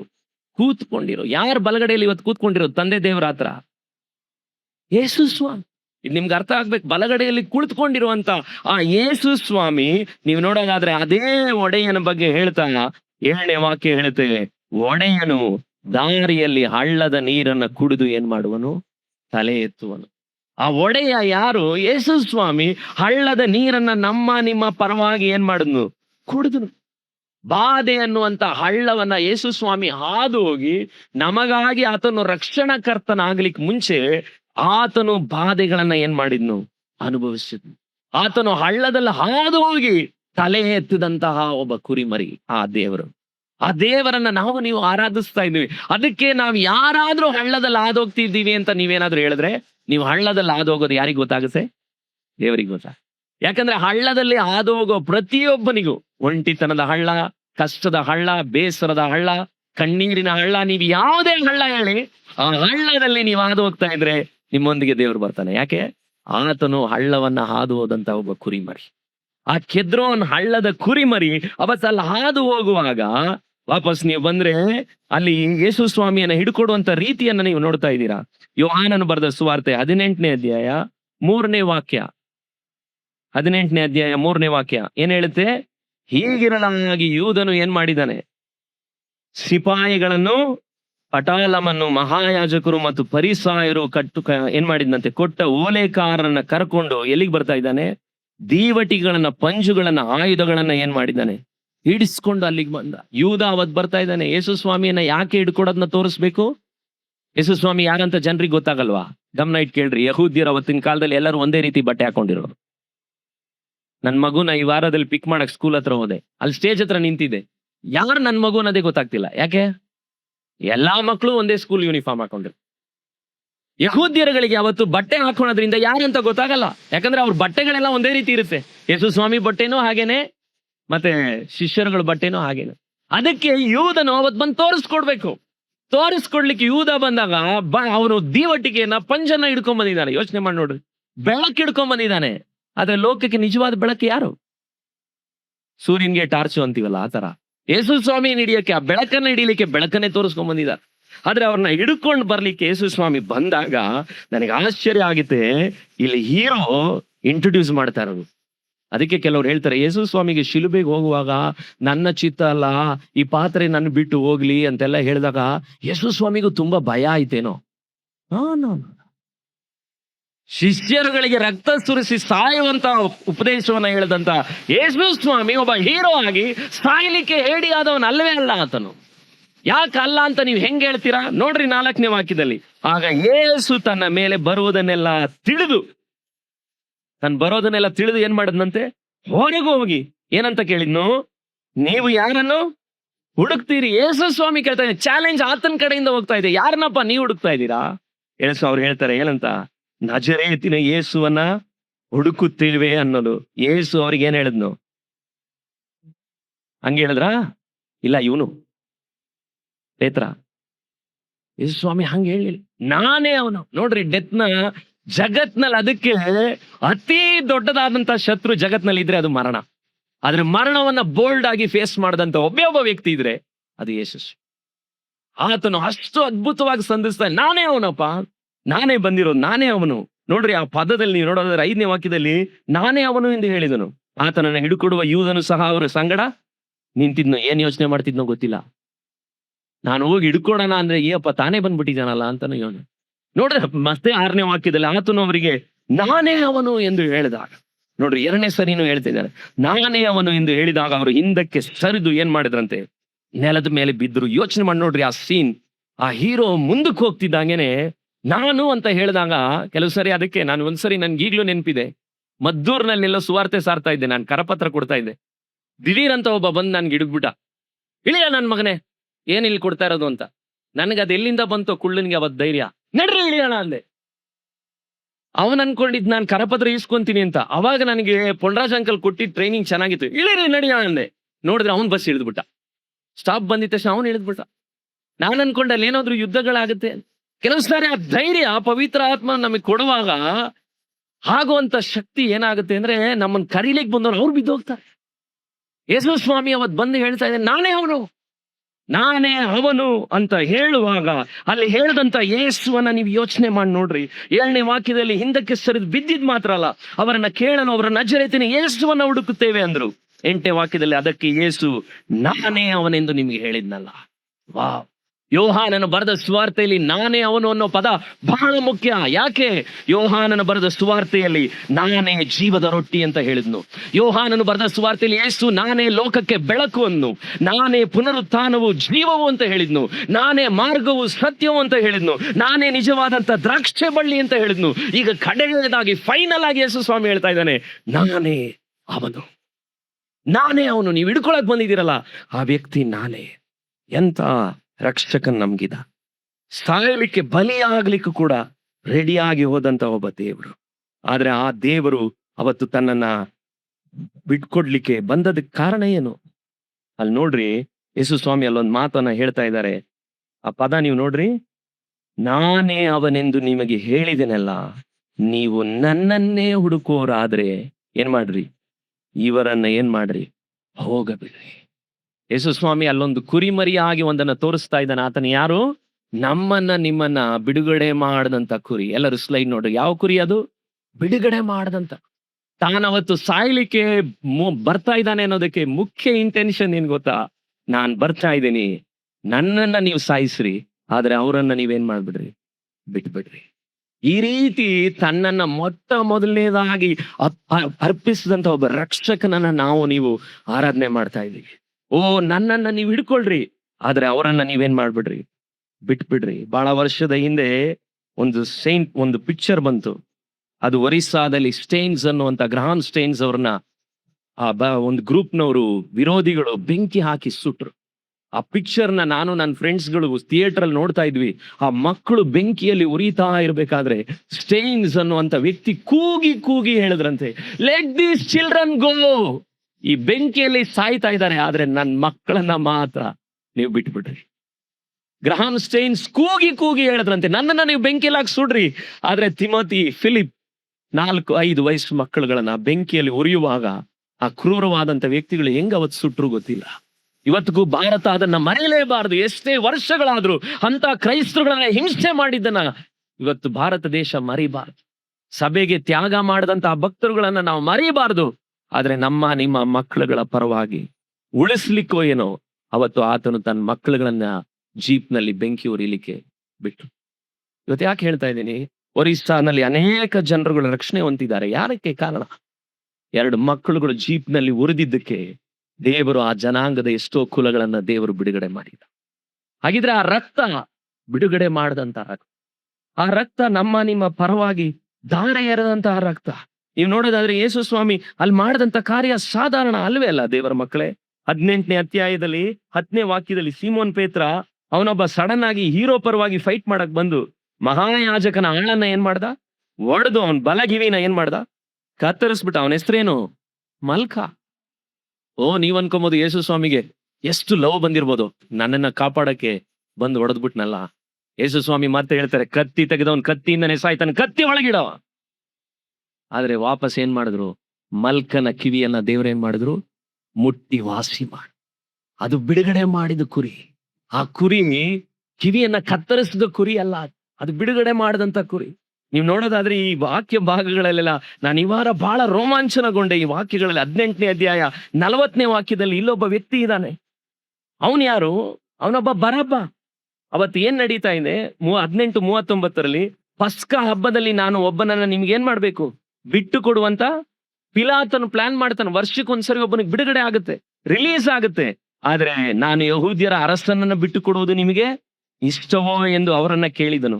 ಅದಕ್ಕೆ ಅವರು ಏನಂತ ಹೇಳಿದ್ರಂತೆ, ಇವನನ್ ಬೇಡ, ಯಾರನ್ನ ಬಿಡ್ಬೇಕು ನನಗೆ? ಯೋಚನೆ ಮಾಡಿ ನೋಡಿದೀರಾ? ಅವತ್ತಿನ ಜಗತ್ತು ಇವತ್ತು ಹೀಗಿದೆ ಅನ್ನೋದಕ್ಕೆ ಕಾರಣ ಅವತ್ತು ಹಾಗೆ ಇದೆ. ಒಬ್ಬ ಸುಳ್ಳಾದಂತ ಕೊಲೆಗಡಕನನ್ನ ಉಳಿಸ್ಕೋಬೇಕು, ಆದ್ರೆ ಸತ್ಯದ ಅರಸನನ್ನ ಕೊಲ್ಲಬೇಕು ಅಂತ ಜನರೇ. ಇವತ್ತು ಕೂಡ ಅದೇ ನಡೀತಾ ಇರೋದು. ಸುಳ್ಳಾದ ಕಳ್ಳನಿಗೆ ಬಿಡುಗಡೆ, ಆದ್ರೆ ಸತ್ಯದ ಅರಸರುಗಳಿಗೆ ಸಾವು. ಇವತ್ತೇನ್ ನಡೀತಾ ಇದೆ? ಇವತ್ತು ಇದೇ ನಡೀತಾ ಇರೋದು. ಆದ್ರೆ ನಿಜವಾಗ್ಲೂ ಇವತ್ತು ನೀವು ಹೇಳ್ಬೋದು ನಮ್ಮ ಪರವಾಗಿ ಯೇಸು ಸ್ವಾಮಿ ಸತ್ರು ಅಂತ. ಆದ್ರೆ ಫಸ್ಟ್ ಒಬ್ಬ ವ್ಯಕ್ತಿ ಜಗತ್ನಲ್ಲಿ ಹೇಳಕ್ಕೆ ಸಾಧ್ಯ, ಅದು ಯಾರು ಗೊತ್ತಾ? ಬರಬ್ಬ. ನನ್ನ ಬಿಡುಗಡೆಗಾಗಿ ಸತ್ತಿದ್ಯಾರು? ಯೇಸು ಸ್ವಾಮಿ. ಪರ್ಸನಲ್ ಆಗಿ ಒಬ್ಬ ಹೇಳಲಿಕ್ಕೆ ಸಾಧ್ಯ, ಅದು ಯಾರು ಗೊತ್ತಾ? ಫಸ್ಟ್ ಬರಬ್ಬ. ಯಾಕಂದ್ರೆ ಒಬ್ಬ ಕಳ್ಳ ಅವತ್ತು ಅವನ ಆಚೆ ಬರುವಾಗ ಯಾರಿಗೆ ಥ್ಯಾಂಕ್ಸ್ ಹೇಳಿರ್ತಾನೋ ಇಲ್ವೋ, ಯೇಸು ಸ್ವಾಮಿ ಅವತ್ತು ಬಿಡುಗಡೆ ಆಗದೆ ನನಗ್ ಬಿಡುಗಡೆ ಸಿಕ್ನಲ್ಲ, ಅವನ ಮನೆಯಲ್ಲಿ ಅವತ್ತು ಸೆಲೆಬ್ರೇಷನ್ ನಡೆದಿರ್ಬೋದು. ಆದ್ರೆ ಯೋಚನೆ ಮಾಡಿ ನೋಡ್ರಿ, ಪಿಲಾತನಿಗೆ ಅವನನ್ನ ಸಾಯಿಸಕ್ಕೇನಿಲ್ಲ, ಮನಸ್ಸಿಲ್ಲ. 18ನೇ ಅಧ್ಯಾಯ 28ನೇ ವಾಕ್ಯದಲ್ಲಿ ಅವ್ರು ಯೇಸುವನ ಕಾಯಫನ ಬಳಿಯಿಂದ ಅರಮನೆ ಕರ್ಕೊಂಡು ಹೋದ್ರು. ಆಗ ಮುಂಜಾನೆ ಆಗಿತ್ತು. ಅವರು ತಮಗೆ ಮೈಲಿಗೆ ತಟ್ಟಿ ಪಸ್ಕದ ಊಟವನ್ನ ಮಾಡುವುದಕ್ಕೆ ಏನ್ ಮಾಡೋದ, ಅಡ್ಡಿ ಆಗದೈತೆಂದು ಎಲ್ಲಿಗೆ ಹೋಗ್ಲಿಲ್ಲಂತೆ, ಪಸ್ಕದ ಕುರಿಮರಿ ಯೇಸು ಸ್ವಾಮಿ. ಯೋಚನೆ ಮಾಡಿ ನೋಡ್ರಿ, ಆ ಕುರಿಮರಿಯನ್ನ ಅವ್ರು ಸಾಯಿಸ್ತಾ ಇದ್ದಾರೆ ಅವತ್ತು. ಆದ್ರೆ ಆ ಕುರಿಮರಿಯನ್ನ ಅವ್ರು ಸಾಯಿಸ್ತಾ ಇರೋ ಅರಿವು ಅವ್ರಿಗಿಲ್ಲ. ಅವ್ರು ಊಟ ಮಾಡೋಕೆ ಅವ್ರಿಗೆ ಮೈಲಿಗೆ ಆಗ್ಬಿಡುತ್ತಂತೆ. ಇವತ್ತು ಹಂಗೆ ಅಲ್ವಾ? ಒಂದ್ಸರಿ ನಾವು ಸಣ್ಣವರಿದ್ದಾಗ ನಾವು ಅವಾಗ ಯಾವ ಕುಲ ಅನ್ನೋದು ನಾವು ಜನರಿಗೆ, ನಮ್ಮ ಪಕ್ಕದ ಮನೆಯವ್ರಿಗೆ ಗೊತ್ತಿರ್ಲಿಲ್ಲ. ನಾನು ಹೋಗಿ ನೀರ್ ಹಿಡಿದ್ಬಿಟ್ಟು ಬಂದ್ರೆ ಸಾಕು, ಆಯಮ್ಮ ಮತ್ತೆ ಪೈಪ್ನು ತೊಳೆಯೋಳು. ಯಾಕೆ? ಬಿಂದಿಗೆ ಇಟ್ಟವ್ರು ನಾವು ಯಾರು ಅನ್ನೋದು ಆಯಮ್ಮಂಗೆ ಗೊತ್ತಾಗ್ಬೇಕು. ಆದ್ರೆ ತಮ್ಮೊಳಗಡೆನೆ ದೋಷ ಇದೆ, ತಮ್ಮೊಳಗಡೆನೆ ಅಶುದ್ಧವಾದ ಕಾರ್ಯಗಳು ಜಗತ್ನೊಳಗಡೆ ತುಂಬಿಕೊಂಡಿದೆ. ಆದ್ರೆ ಅವ್ರ ಮೈಂಡಲ್ಲಿ ನಾವು ನಿರಪರಾಧಿ, ನಿಷ್ಕಳಂಕ, ಆದ್ರೆ ಕುಲ ಸೇರಿದವರು ಅಶುದ್ಧ. ಇವತ್ತು ಇಂಥ ಕಾಲಘಟ್ಟದಲ್ಲಿ ನಾವು ಬದುಕ್ತಾ ಇದ್ದೀವಿ. ಆದ್ರೆ ಯೋಚನೆ ಮಾಡಿ ನೋಡ್ರಿ, ಅವತ್ತು ಅಶುದ್ಧ ಆದದ್ದು ಪಿಲಾತನ ಅರಮನೆಯ ಗೋಡೆ ಅಲ್ಲ, ಅವರ ಹೃದಯಗಳು ಅಶುದ್ಧವಾಗಿತ್ತು. ಅಂತ ರಕ್ಷಕನಾದ ದೇವರನ್ನ ಸಾಯಿಸ್ಲಿಕ್ಕೆ ಅವ್ರು ಹೇಗೆ ಒಪ್ಕೊಂಡ್ರು? ಅವರ ಹೃದಯಗಳು ಅಶುದ್ಧ ಆಗಿತ್ತು. ಇವತ್ತು ನಾನು ನಿಮ್ಗೆ ಹೇಳ್ತಾ ಇದ್ದೀನಿ, ದೇವರ ಮಕ್ಕಳೇ, ನಡುಕದಿಂದ ಹೇಳ್ತಾ ಇದ್ದೀನಿ, ಮನ ತಿರುಗದೆ ಇರುವಂತ ಗೋಡೆಗಳಾಗಿರುವಂತ ನಮ್ಮನ್ನು ಒಂದ್ ದಿವಸ ದೇವರು ಹೊಡಿತಾನೆ. ನಾವು ಮನ ತಿರುಗಲಿಲ್ಲ ಅಂದ್ರೆ ನಮ್ಮನ್ನು ದೇವ್ರು ಬಡಿತಾನೆ ಅನ್ನೋ ಅರಿವು ನಮ್ಗೆ ಇವತ್ತಿಲ್ಲ. ಶಿಲುಬೆಯಲ್ಲಿ ಬಂದ, ಶಿಲುಬೆ ನಿಜವಾಗ್ಲೂ ನಿಮ್ಗೂ ನಮ್ಗೆ ಏನ್ ಮಾಡ್ಬೇಕು, ನಿನ್ನ ಹೃದಯದ ಅಶುದ್ಧತೆಯನ್ನ ತೋರಿಸ್ಬೇಕು. ಅಲ್ಲಿ ಬಂದಾಗ ನಾನ್ ನಿಷ್ಕಳಂಕ, ನಿರಪರಾಧಿ ಅನ್ನೋ ಅರಿವಲ್ಲ ಬರಬೇಕಾಗಿರೋದು. ಇಂತಹ ರಕ್ಷಕನಾದ ದೇವರನ್ನ ಸಾಯಿಸಿದ್ದು ಈ ನನ್ನ ಕೈಗಳಲ್ವಾ? ನಿಮಗೆ ಗೊತ್ತಾ, ನಿಮ್ ಪಾಸು ಸುಜಿತ್ ಮಾಡದಂತ ಮೊದಲನೇ ಪಾಪ, ನನಗೆ ತಿಳಿದ ಹಾಗೆ ನಾನು ಮಾಡಿದ ಮೊದಲನೇ ಪಾಪ ಟೀ ಬಿಸ್ಕೆಟ್ ಕದ್ದಿದ್ದು ಬಿಡ್ದಿಲ್ಲಿ, ನನಗೆ ಅರಿವು ಬಂದಂತ ಪಾಪ. ಆದ್ರೆ ಯೇಸು ಸ್ವಾಮಿಯಲ್ಲಿ ರಕ್ಷಣೆ ಹೊಂದಿದ ತಕ್ಷಣ ನನಗೆ ಬಂದಂತ ಅರಿವು, ನಾನೊಬ್ಬ ಕಳ್ಳ, ನಾನೊಬ್ಬ ನಿಜವಾಗ್ಲೂ ಕಳ್ಳ, ಈ ಕೈಯಿಂದ ಕಳ್ಳ ಕದ್ದಿದ್ದೀನಿ. ನಾನು ನನ್ನ ಜೀವಿತಗಳನ್ನ ಹಿಂತಿರುಗಿ ನೋಡುವಾಗ ನಮ್ಮ ಕೈಗಳು ಮಾಡಿದಂತ ಪಾಪಗಳಿಗೆ ಅವತ್ತೇನಾಯ್ತು, ಆತನ ಕೈಗಳಿಗೆ ಮೊಳೆ ಹೊಡೆಯಲ್ಪಡ್ತಲ್ಲ. ಆದ್ರೆ ಪಿಲಾತ 3 ಸಾರಿ ಹೇಳ್ತಾನೆ ನೋಡ್ರಿ, ಅಲ್ಲಿ 18ನೇ ಅಧ್ಯಾಯ 38ರಲ್ಲಿ ಹೇಳ್ತಾನೆ, ಏನಂತ, ನನಗೆ ಅವನಲ್ಲಿ ಯಾವ ಅಪರಾಧವೂ ಏನ್ ಮಾಡೋದಿಲ್ಲ. ನೋಡಿ, ಅವನು ಹೇಳ್ತಾ ಇದ್ದಾನೆ, ನನ್ಗೆ ಯಾವ ಅಪರಾಧನೂ ಕಾಣಿಸ್ತಾ ಇಲ್ಲ. 19ನೇ ಅಧ್ಯಾಯ 4ನೇ ವಾಕ್ಯದಲ್ಲಿ ಹೇಳ್ತಾನೆ, ಪಿಲಾತನು ತಿರುಗಿ ಹೊರಗೆ ಬಂದು ಏನಂತ ಹೇಳ್ದ, ನನಗೆ ಅವನಲ್ಲಿ ಯಾವ ಅಪರಾಧವೂ ಏನ್ ಮಾಡ್ತಾ ಇಲ್ಲ. ನೋಡ್ರಿ, ಒಬ್ಬ ರಾಜನಿಗೆ ಚೆನ್ನಾಗಿ ಗೊತ್ತಾಗ್ತದೆ, ಅವನ ಮೇಲೆ ಏನು ಕ್ರಿಮಿನಲ್ ಕೇಸ್ ಇಲ್ಲಪ್ಪ, ಅವನು ನೋಡಿದ್ರೆ ಏನೂ ಇಲ್ಲ. ಕೆಲವು ಸಾರಿ ಬಹಳ ವರ್ಷದ ಇದ್ದೆ ನಾನು ಜೈಲ್ ಸೇವೆಗಳಿಗೆಲ್ಲ ಹೋದಾಗ, ಅಲ್ಲೊಬ್ಬೊಬ್ಬ ವ್ಯಕ್ತಿ ಒಂದು 500 ರೂಪಾಯಿ 1000 ರೂಪಾಯಿಗೆಲ್ಲ ಅಲ್ಲಿ ಪೇಚಾಡ್ಕೊಂಡು ಸಿಕ್ಕಾಕೊಂಡು, ನಾನು ನೋಡಿದ್ರೆ ಚೆನ್ನಾಗಿ ಗೊತ್ತಾಗುತ್ತೆ ಅವ್ನು ಯಾವ ಕೇಸು ಮಾಡಿಲ್ಲ. ಅವನ ಆ ಹುಡುಗರ ಜೊತೆ ಕುಡಿಯೋವಾಗ ಅಲ್ಲಿದ್ದ ಅಷ್ಟೇ. ಆಮೇಲೆ ಇನ್ನೊಬ್ರು ಪಾಸ್ಟರ್ ಜೊತೆ ನಾವು ಹೋಗಿ ಒಬ್ಬನ ಬಿಡುಗಡೆ ಮಾಡಿದ್ ನನಗೆ ಈಗಲೂ ನೆನಪಿ. ಯಾಕೆ? ಅವನ ಮೇಲೆ ಏನು ಅವನಲ್ಲಿ ತಪ್ಪೇ ಇಲ್ಲ, ಆದ್ರೆ ಅವ್ನ ಜೊತೆಗಿದ್ರಿಂದ ಅವ್ನು ನಡೆದಾಗ ಒಳಕಡೆ ಹಾಕೊಂಡು ಅವ್ನು ಮಾತಾಡುವಾಗ ಚೆನ್ನಾಗಿ ಗೊತ್ತಾಯ್ತೆ ಅವನಲ್ಲಿ ಯಾವ ಅಪರಾಧವೂ ಇಲ್ಲ. ಆ ರೀತಿ ಅಪರಾಧ ಇಲ್ಲದೆ ಇರೋರು ಎಷ್ಟು ಜನ ಜೈಲುಗಳಲ್ಲಿ ಇದ್ದಾರೆ ಗೊತ್ತಾ ನಿಮಗೆ?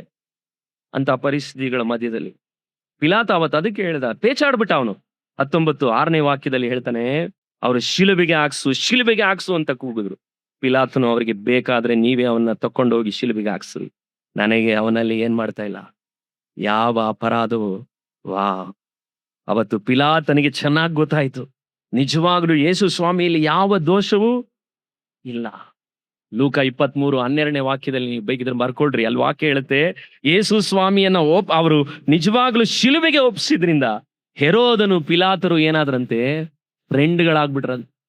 ಒಬ್ಬನ ಸಾವಿಂದ ಇಬ್ಬರು ರಾಜರುಗಳು ಏನಾಗ್ಬಿಟ್ರು, ಫ್ರೆಂಡ್ಶಿಪ್ ಆಗ್ಬಿಟ್ರು. ನೋಡ್ರಿ, ಯೇಸು ಸ್ವಾಮಿ ಎಂತ ಬಿಡುಗಡೆ ಕೊಡ್ತಾನೆ ಅಂದ್ರೆ, ದ್ವೇಷದಲ್ಲೂ ಬಿಡುಗಡೆ ಕೊಟ್ಬಿಟ್ಟ. ಅವ್ರಿಗೆ ಕಳ್ಳನಿಗೆ ಬಿಡುಗಡೆ ಕೊಟ್ಟ, ಶಿಷ್ಯರಿಗೆ ಬಿಡುಗಡೆ ಕೊಟ್ಟ, ಕಿವಿ ಕತ್ತರಿಸಿದಂತ ಅವನಿಗೆ ಬಿಡುಗಡೆ ಕೊಟ್ಟ. ಆದ್ರೆ ಅದೇ ಯೇಸು ಸ್ವಾಮಿ ಈಗ ಏನ್ ಮಾಡ್ತಾ ಇದ್ದಾನೆ, ಪಿಲಾತನನ್ನು ಹೇರೋದನನ್ನ ಏನ್ ಮಾಡಿದ್ರಂತೆ, ಫ್ರೆಂಡ್ ಆಗಿ ಮಾಡಿದ್ರು. ಯಾಕೆ? ಯೇಸುವಿನ ರಕ್ತ ಸುರಿಸಲ್ಪಡ್ತು. ದೇವರ ಮಕ್ಕಳೇ, ಇವತ್ತು ಆ ಬಿಡುಗಡೆ ನಮ್ಗೆ ಇರೋದು ಬರೀ ರಕ್ತದಿಂದ ಮಾತ್ರ ಸಾಧ್ಯ ಅಂತ ಹೇಳಲಿಕ್ಕೆ ಕಾರಣ ಏನು? 1 ಪೇತ್ರ 1ನೇ ಅಧ್ಯಾಯದಲ್ಲಿ ನೀವು ನೋಡೋದಾದ್ರೆ, 1 ಪೇತ್ರ 1ನೇ ಅಧ್ಯಾಯದಲ್ಲಿ ಪೇತ್ರನು ಅದನ್ನ ಬಹಳ ಚೆನ್ನಾಗಿ ಅರ್ಥ ಮಾಡ್ಕೊಂಡ. ಅವತ್ತು ಪಾಪ ಚಳಿ ಕಾಯಿಸ್ಕೊಂಡು ಬೆಂಕಿಯಲ್ಲಿ ನಿಂತಿದ್ದ.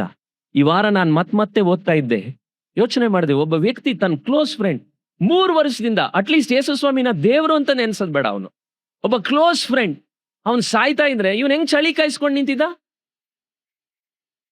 ಇವತ್ತು ನಾವುಗಳು ಹಾಗೇನೆ, ಚರ್ಚಲ್ಲಿ ಬರುವಂತ 3/4 ಭಾಗ ಜನರು ಚಳಿ ಕಾಯಿಸ್ಕೊಂಡಿದೀವಿ ಅಷ್ಟೇ.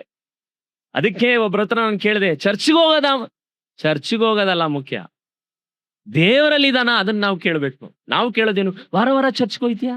ವಾರ ವಾರ ಚರ್ಚ್ಗೆ ಬರ್ತಾ ಇರೋದವನು, ವಾರ ವಾರ ಚರ್ಚ್ಗೆ ಬರ್ತಾ ಇದ್ದಾನೆ, ಅನ್ಯೋನ್ಯತೆಯಲ್ಲಿ ಇಲ್ಲ. ವಾರ ವಾರ ಚರ್ಚ್ಗೆ ಬರ್ತಾ ಇದ್ದಾನೆ, ಸೇವೆಗೆ ಅವನಿಂದ ಪ್ರಯೋಜನ ಇಲ್ಲ. ವಾರ ವಾರ ಚರ್ಚ್ಗೆ ಬರ್ತಾ ಇದ್ದಾನೆ, ಅವನ ಮನಸ್ಸಾಕ್ಷಿ ಶುದ್ಧವಾಗಿಲ್ಲ. ವಾರ ವಾರ ಎಲ್ಲಾನು ಮಾಡ್ತಾ ಇದ್ದಾನೆ, ದಶಮಾಂಶನು ಕರೆಕ್ಟ್ ಆಗಿ ಆಗ್ತಿದ್ದಾನೆ, ಅವನಿಗೂ ದೇವರಿಗೂ ಬೈಬಲ್ಗೂ ಏನಿಲ್ಲ ಸಂಬಂಧ ಇಲ್ಲ. ಆದ್ರೆ ಇವತ್ತು ಇದೇ ಸ್ಥಿತಿಯಲ್ಲಲ್ವಾ ನಾವು ನೀವು ಇರೋದು. ಪೇತ್ರನು ಕೂಡ ಅವತ್ತು ಹಾಗೇ ಇದ್ದ. ಆದ್ರೆ ಒಂದ್ ದಿವಸ ಆ ಶಿಲುಬೆಯಲ್ಲಿ ಯೇಸು ಸ್ವಾಮಿ ಸತ್ತಾಗ, ಅದಕ್ಕಿಂತಲೂ ಮುಂಚೆನೆ ಅಲ್ವಾ, ಕೋಳಿ ಕೂಗಿತು, ಆ ಹುಂಜ ಕೂಗಿದಾಗ ಅವ್ನು ನೆನಪಿಸ್ಕೊಂಡವನು. ನಾನು ನಿಮ್ಗೆ ಮೊದಲು ಒಂದ್ಸರಿ ಹೇಳಿದ್ದೆ, ಸಾಯೋವರೆಗೂ ಪೇತ್ರ ಏನ್ ಮಾಡ್ತಾ ಇದ್ದ? ಹುಂಜ ಕೂಗುವಾಗ್ಲೆಲ್ಲ ಅಳ್ತಾ ಇದ್ನಂತೆ. ವಯಸ್ಸಾಗಿ ಮುದುಕ ಆಗಿ ಸಾಯುವಾಗ್ಲೂ ಹುಂಜ ಕೂಗುವಾಗ ಅವ್ನು ಯಾಕೆ ಅಳ್ತಾ ಇದ್ದ ಅಂದ್ರೆ, ಅಂತ ರಕ್ಷಕನು ಪಾಪ ಸಾಯೋ ಸಮಯದಲ್ಲಿ ನಾನು ಹೋಗಿ ಹೋಗಿ ಚಳಿ ಕಾಯಿಸ್ಕೊಂಡು ನಿಂತಿದ್ನಲ್ಲ. ನಾವು ಚಳಿ ಕಾಯಿಸ್ತಾ ಇಲ್ಲ. ನಾಳೆ ಬೆಳಿಗ್ಗೆ ಆರಾಧನೆ ಇದೆ, ಇವತ್ ಬಂದ್ ನಮಗ್ ವಾಕ್ಯ ಕೇಳಕ್ ಟಯರ್ಡು. ಯಾಕೆ? ರಾತ್ರಿ IPL ಮ್ಯಾಚ್ ನೋಡ್ಕೊಂಡ್ ಬಂದಿದ್ದೀವಿ. ನನ್ನ ಮಗ ಹೇಳ್ದ, IPL ಮ್ಯಾಚ್ ನೋಡೋದ್ ತಪ್ಪಲ್ಲ ಕಣೋ, ನಾಳೆ ಕೀಬೋರ್ಡ್ ನುಡಿಸಿ ಪ್ರೇಯರ್ ಮಾಡು. ಇದು ಚಳಿ ಕಾಯಿಸೋ ಜಾಗ ಅಲ್ಲ ಸಭೆ. ಇಲ್ಲಿ ಬರುವಂತವನು ಚಳಿ ಹಿಡಿದಿದೆ, ಅವನು ಚಳಿ ಬಿಟ್ಟು ಹೋಗ್ಬೇಕು. ಅವನ್ ದೇವರ ಆತ್ಮನಲ್ಲಿ ಬೆಂಕಿಯಾಗಿ ಉರಿಯಬೇಕು. ನಾನು ಮ್ಯಾಚ್ಗಳಿಗೆ ವಿರೋಧಿ ಅಲ್ಲ, ಆದ್ರೆ ದೇವರ ಮಕ್ಕಳೇ, ಇವತ್ತು ಸ್ಪೋರ್ಟ್ಸ್ ವಿಗ್ರಹ ಆಗಿದೆ, ಸಿನಿಮಾಗಳ ವಿಗ್ರಹ ಆಗಿದೆ. ದೇವರ ಮಕ್ಕಳುಗಳಿಗೆ ಬೈಬಲ್ ಇವತ್ತು ಆರಾಧಿಸುವಂತ ಪುಸ್ತಕವಾಗಿ ಆಗಿಲ್ಲ. ಆದ್ರೆ ನೀವ್ ಯಾಕೆ ಇವತ್ತು ಬೆಳಿಗ್ಗೆ ಆರಾಧನೆ ಮಾಡ್ಬೇಕು? 1 ಪೇತ್ರ 1ನೇ ಅಧ್ಯಾಯ 18ನೇ ವಾಕ್ಯ ನಿಮ್ ಜೀವಿತದಲ್ಲಿ ನಿಮ್ಗೆ ಅರಿವಿದೆಯಾ ದೇವರ ಮಕ್ಕಳೇ? ನಿಮ್ಮ ಹಿರಿಯರು ಕಲಿಸಿಕೊಟ್ಟ ವ್ಯರ್ಥವಾದ ನಡವಳಿಕೆಯಿಂದ ನಿಮಗೆ ಬಿಡುಗಡೆ ಆದದ್ದು ಬೆಳ್ಳಿ ಬಂಗಾರ ಮೊದಲಾದ ನಶಿಸಿ ಹೋಗುವ ವಸ್ತುಗಳಿಂದಲ್ಲ, ಪೂರ್ಣಾಂಗವಾದ ನಿಷ್ಕಳಂಕ ಯಜ್ಞದ ಕುರಿಯ ರಕ್ತದಿಂದಲೋ ಎಂಬಂತೆ ಕ್ರಿಸ್ತನ ಅಮೂಲ್ಯವಾದ ರಕ್ತದಿಂದಲೇ ಎಂದು ಬಲ್ಲಿರಲ್ಲವೇ? ನಿಮ್ಗೆ ಆ ರಕ್ತದ ಅರಿವು ಬಂದಿದೆಯಾ? ಆ ರಕ್ತ ನನ್ನನ್ನು ಬಿಡುಗಡೆ ಮಾಡಿದ್ದಕ್ಕೆ ಅವಾಗವಾಗ ಥ್ಯಾಂಕ್ಸ್ ಹೇಳಿದೀವ? ಆ ರಕ್ತ ನನ್ನನ್ನು ನಿಮ್ಮನ್ನ ಬಿಡುಗಡೆ ಮಾಡಿದ್ದಕ್ಕೆ ನಾವು ಕೃತಜ್ಞತೆ ಹೇಳಿದ್ವ? ನಾನು ಶುಕ್ರವಾರದಿಂದ ಬಿಡುಗಡೆ ಮಾಡದಂತ ಈ ರಕ್ತದಕ್ಕೆ ಆರಾಧನೆ ಮಾಡ್ತಾ ಇದ್ದೆ. ಆಗಾಗ ಸಾಷ್ಟಾಂಗ ಬಿದ್ದು ಯಾಕೆ ಆರಾಧನೆ ಮಾಡ್ತಿದ್ದೆ? ನನ್ನ ತಾಯಿ ರಾತ್ರಿ ಹೊತ್ತು ಅವುಗಳನ್ನ ಪೂಜೆ ಮಾಡ್ಕೊಂಡು ಮಲಗುವಾಗ ಅವಳಿಗೆ ನೆನಪೇ ಇಲ್ಲ, ಕೂಗೋಳು ನಮ್ಮಮ್ಮ, ಹೂ ಅಂತ ಕೂಗೋಳು. ಯಾಕೆ ಕೂಗೋಳು ನನಗೆ ಗೊತ್ತಿಲ್ಲ.